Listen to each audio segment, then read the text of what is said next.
복잡한 걸 깔끔하게 정리해드립니다. 여당 야당 크로스 최가박과와 함께 최가박.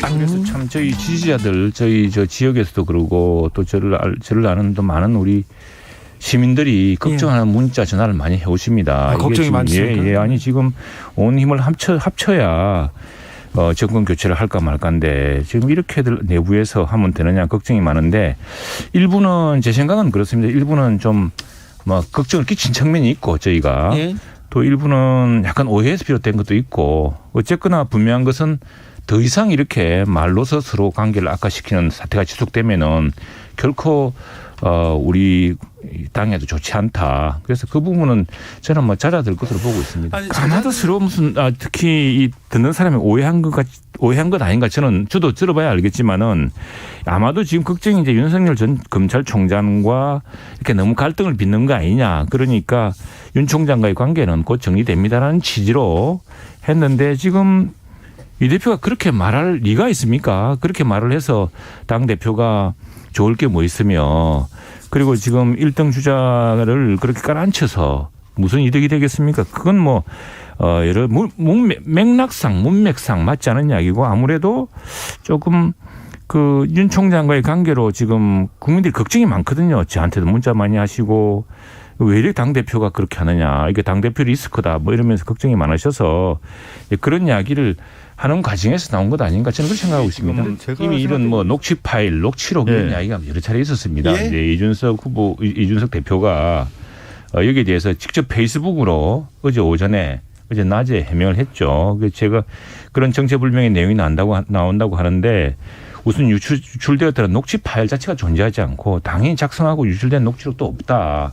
그런데 지금 그런 일자에 이제 윤석열 후보랑 막 대화를 많이 나누니까 그런 내용을 60여 명 이상의 언론인들에게 뭐 취재가 들어오고 해서 그걸 설명하는 걸 가지고 이렇게 정리한 뒤에 그게 무슨 녹취록이다 이렇게 하는 것 같은데 그런 그 때문에 이게 지금 뭐 그런 그 녹취 파일이나 녹취록 또는 이런 식의 대화 내용 자체를 지금 부인하고 있거든요. 그리고 특정 후보에 대한 지지발을 한 것으로 들었다는 정체불명의 그 정보지에 지목된 언론사 기자가 직접 전화를 와서 그 본인이 사실무근이라고 이야기를 하더라. 이해가지 않는다고 알려왔습니다. 이게 뭐 아니 근데 원희룡 지사가 그걸 확인한 거 아니겠어요? 금방 정리된다. 근데 이제 왜 이 얘기를 했는지 두 분이 한 통한 내용이니까 그 두 분이 이제 제가 요 얘기는 좀 하나 드리고 싶어요. 뭐 원희룡 지사나 이준석 대표나 그런 식의 통화를 했다는 것 자체가 이해가 되질 않습니다. 그런 점에 대해서는 저희들도 이제 뭐 당 중진들도 그렇고 저희들도 좀 저 같은 초선들도 조금 이 문제에 대해서는 뭐 후보 쪽에도 이야기를 하고 있고 당 대표 쪽에도 이야기를 전하려고 합니다. 이제 이게 조금 과열되는 경향은 굉장히 심각하게 우려하고 있고 우리로서 이제 이렇게 되면 안 된다라는 그런 이야기를 하려고 합니다. 중진급 초선 우리 최영두 의원님께서 더 애를 써주셔야겠습니다. 근데 결국 18일 토론회는 취소됐어요.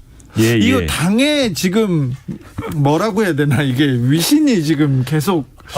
근데 이제 이게 보니까 지금 우리 당에 예비후보로 등록된 분이 4분, 또 중앙선관위에 등록된 분이 6명, 또 예비후보 등록은 하지 않고 출마 선언하신 분까지 포함한 한 30명이 된답니다. 우리는 지금 유명한 분들만 알고 있지만 또 중앙선관위 예비후보 중에는 사실 잘 모르는 분들도 있습니다. 근데 그래요? 그러면은 아마 이제 그래서 중앙선관위도 조금 우리 당 경선 준비도 당 경선 준비도 조금 이렇게 혼동스러웠던 것 같아요. 이걸 막상 이렇게 하려고 보니까 이 수많은 분들을 어떤 분은 하라고 무슨 아직 근거가 없거든요. 우리가 예비 경선을 안 했기 때문에 그래서 이제는 원래 18일 하려고 했던 것은 형식을 취소하고 뭡니까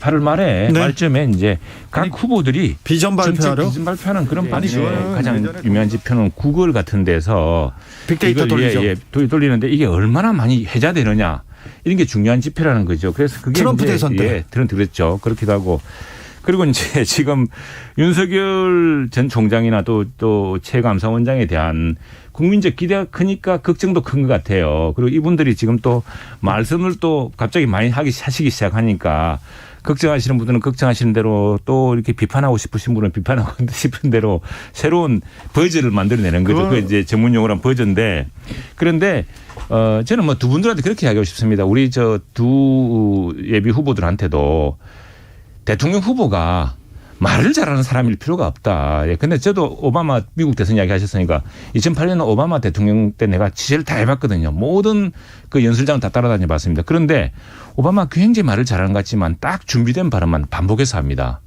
그래서 이제 좀 경선이 본격적으로 오르고 저걸 하게 되면은 두 후보 진영에서도 조금 정선된 언어로서 제한된 메시지를 내는 호감도 비호감도 이야기하시는데 최근에 호감도 비호감도 된 조사가 있었습니다. 그런데 그 호감도 비호감도를 따져보니 우리 당 후보의 호감도가 더 좋았다 이런 결과가 하나 있었습니다. 그래요? 그러니까 하나만 있었습니까? 하나만? 아니 그런 조사를 잘 안 하는데 그게 이제 뭘 했냐면은 아니 제가 민주당 내에 경선교파로 경선교파로 형수 욕설 뭐 또 지역 문제 무슨 뭐 이런 게 나오다 보니까 민주당 후보들의 비호감도가 높아졌다 뭐 이런 보도였죠. 자, 민주당 글쎄 그 이낙연 후보 그랬나요? 그러면 경기관광공사를 하지 말고 경기 맛집 공사로 하라고 이렇게 바꿨는데, 근데 요지는 이겁니다. 뭐 강교익 씨 뭐 참 평론가이고 한데 그 적임자를 떠나서 하필이면 이분이 형수 욕설이 이해가 된다라고 했던 그 이제 문제를 이낙연 대표가 문제 삼고 있는 거거든요. 그래서 사람을 쓸 때 자기가 공공한 거기 문제에서 대중적 인지도를 이용해서 그걸 옹호해 줬다고 쓸 수 있느냐. 이건 정말 그럼 인사를 그렇게 할 거냐. 경기관광공사도 꽤 큰 기관일 텐데 경기도 내에서만 말이 많을 겁니다. 그래서 이제 그 문제가 쟁점인데 그 최근에 저는 보니까 민주당의 그 경선 이게 토론이 뭐 그런 황교익 인사 같은 경우는 사실은 악재입니다. 제가 볼 때는 아마 경기도에서 끝까지 가기 힘들 거예요. 힘들고 그건 이재명 지사로서 빨리 트는 게 좋을 것 같은데 그 왜냐하면은 그런 욕설을 지금 저걸 낮추려고 그 사과도 하고 뭐 이렇게 이야기했는데 그걸 두둔한 사람을 쓴다는 건 또 다른 불씨 소식을 주는 거거든요. 예, 그래서 그 부분은 박성준 의원님 정리해야 될 것 같습니다.